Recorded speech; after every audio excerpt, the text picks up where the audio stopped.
കിറ്റക്സിന്റേത് രാഷ്ട്രീയ നീക്കമോ എന്ന ചർച്ച തുടരുകയാണ്. കിറ്റക്സ് എന്നത് കേരളത്തിലെ ഒരു പ്രധാനപ്പെട്ട വ്യവസായ സ്ഥാപനമാണ് എന്നുള്ള കാര്യത്തിൽ ഒരു തർക്കവുമില്ല. നല്ല ലാഭം നേടിയ സ്ഥാപനമാണ്, നിരവധി പേർക്ക് തൊഴിൽ നൽകുന്നുണ്ട്. പക്ഷേ കഴിഞ്ഞ കുറച്ചു വർഷങ്ങളായി കിറ്റക്സിന്റെ MD നടത്തുന്ന പ്രതികരണങ്ങൾ, അദ്ദേഹത്തിന്റെ നീക്കങ്ങളെല്ലാം രാഷ്ട്രീയവുമായി ബന്ധപ്പെട്ട അല്ലെങ്കിൽ രാഷ്ട്രീയ നിലപാടോട് കൂടിയുള്ളതാണ്. അങ്ങനെ ഒരു രാഷ്ട്രീയ പാർട്ടി രൂപീകരിക്കുകയും ചെയ്തിരിക്കുന്നു.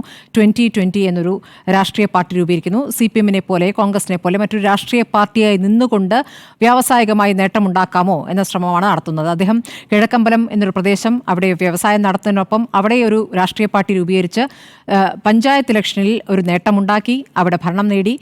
മാത്രമല്ല 2020 അവിടെ ഒരു സ്വതന്ത്ര റിപ്പബ്ലിക്കായിട്ടാണ് ആ പ്രദേശത്തെ മാറ്റിയിരിക്കുന്നത്. അവിടെ സൗജന്യങ്ങൾ നൽകിക്കൊണ്ട് ആളുകളെ കയ്യിലെടുക്കുന്നു. അവിടെയുള്ള ആളുകൾ അതിനനുസരിച്ച് അതിനെ അംഗീകരിച്ചുകൊണ്ട് ഞങ്ങൾക്ക് എല്ലാ കാര്യങ്ങളും അവിടെ കിട്ടുന്നു എന്നുള്ളത് കൊണ്ട് അതിനെ പിന്തുണയ്ക്കുന്ന ഒരു സാഹചര്യം അവിടെ ഉണ്ടാക്കിയിട്ടുണ്ട്. പക്ഷേ അത് സംസ്ഥാന തലത്തിൽ കൂടി അല്ലെങ്കിൽ നിയമസഭാ തെരഞ്ഞെടുപ്പിൽ കൂടി ആ രൂപത്തിൽ കൊണ്ടുവരാനുള്ള ഒരു ശ്രമം നടത്തി ഒരു മത്സരത്തിലേക്ക് വന്നു. പക്ഷേ അത് പരാജയപ്പെടുകയാണ് ഉണ്ടായത്. അപ്പോൾ രാഷ്ട്രീയമായ ഉദ്ദേശങ്ങളുണ്ട് സാബുവിന് എന്ന കാര്യത്തിൽ ഒരു തർക്കവുമില്ല.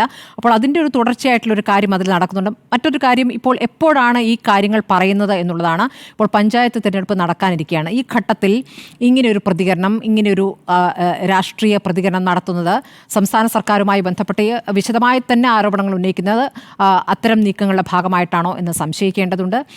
അതുമായി ബന്ധപ്പെട്ട് കിഴക്കമ്പലത്തിൽ നിന്ന് തന്നെ ആ ഭാഗത്ത് നിന്ന് തന്നെ പ്രതികരണങ്ങൾ ഉണ്ടായിട്ടുണ്ട്. ഇപ്പോൾ വ്യവസായ മന്ത്രിയും പ്രതികരിക്കുന്നത് ഇങ്ങനെയൊക്കെ പ്രതികരിക്കുന്നതിനോട് വളരെ ശക്തമായി തന്നെ വ്യവസായ മന്ത്രി പറയുന്നുണ്ട്.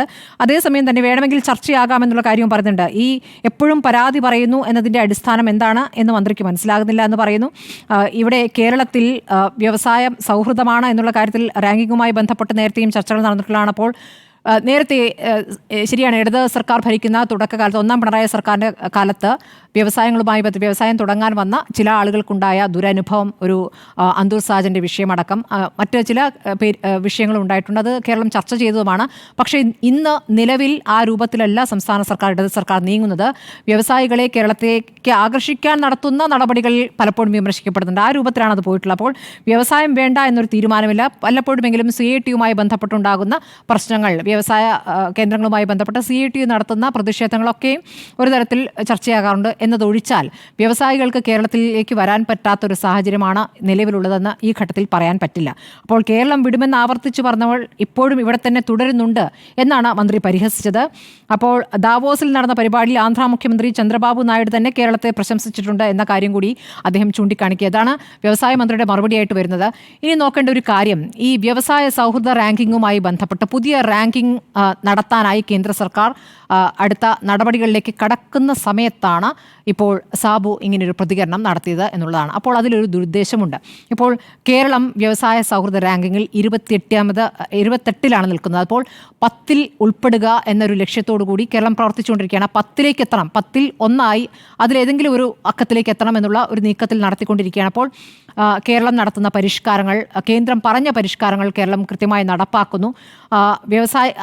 അതിൽ മുന്നേറിക്കൊണ്ടിരിക്കുന്ന സമയത്താണ് ഇങ്ങനെയൊരു നീക്കം ഉണ്ടായിട്ടുള്ളത്. അപ്പോൾ ഇതെങ്ങനെയാണ് റാങ്കിങ് നടപ്പാക്കുക? ഇപ്പോൾ സംസ്ഥാന സർക്കാരിനോട് ചില കാര്യങ്ങൾ ചോദിക്കും, സംസ്ഥാന സർക്കാർ വിശദീകരണം നൽകും. അതോടൊപ്പം തന്നെ ഒരു പട്ടിക, വ്യവസായ കേന്ദ്രങ്ങളുടെ ഒരു പട്ടിക സംസ്ഥാന സർക്കാർ നൽകണം. ആ പട്ടികയിൽ നിന്നും കേന്ദ്രത്തിന് തിരഞ്ഞെടുത്ത ചില വ്യവസായികളോട് സംസ്ഥാനവുമായി ബന്ധപ്പെട്ട അഭിപ്രായം ആരായാം. അപ്പോൾ അതിൽ ഒരുപക്ഷെ സാബു ഉണ്ടായിരിക്കാം എന്നുള്ളതാണ്. അപ്പോൾ വ്യവസായികളിൽ നിന്ന് കേന്ദ്രം ശേഖരിക്കുന്ന പ്രതികരണവും ഈ റാങ്കിങ്ങിൽ പ്രധാനമാണ് എന്നൊരു വിഷയം നിൽക്കുന്നു. മുൻ വർഷങ്ങളിൽ ഈ ഫീഡ്ബാക്കിൽ സ്കോറിലാണ് തിരിച്ചടി ഉണ്ടായത്. അതിലാണ് 28ലേക്ക് പോയത്.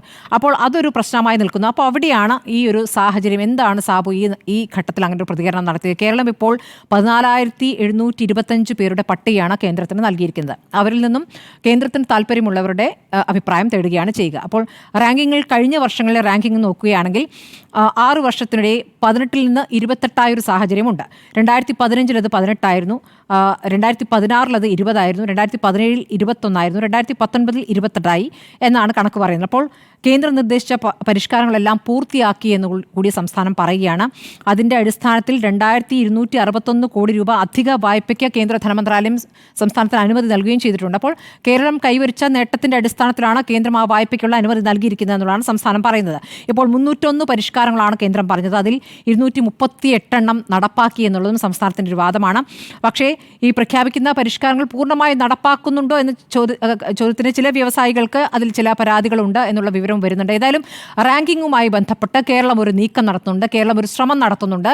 അപ്പോൾ അത് വ്യവസായ സൗഹൃദമാക്കാനുള്ള ശ്രമം തന്നെയാണ്, റാങ്കിങ്ങിൽ മുന്നോട്ട് പോകാനുള്ള ശ്രമമാണ്. ആ ശ്രമത്തിനിടയ്ക്ക് ഈ ഘട്ടത്തിൽ ആ റാങ്കിങ് എടുക്കുന്ന സമയത്ത് തന്നെ സാബുവിൻ്റെ വരവ്, ഈ പ്രതികരണം എന്നുള്ളത് ദുരുദ്ദേശത്തോടു കൂടിയാണ് എന്ന് വേണമെങ്കിൽ സംശയിക്കേണ്ടതുണ്ട്. അതാണ് ഒരു രാഷ്ട്രീയ നീക്കം തന്നെയാണ് എന്നുള്ളതാണ് എൻ്റെ അഭിപ്രായം.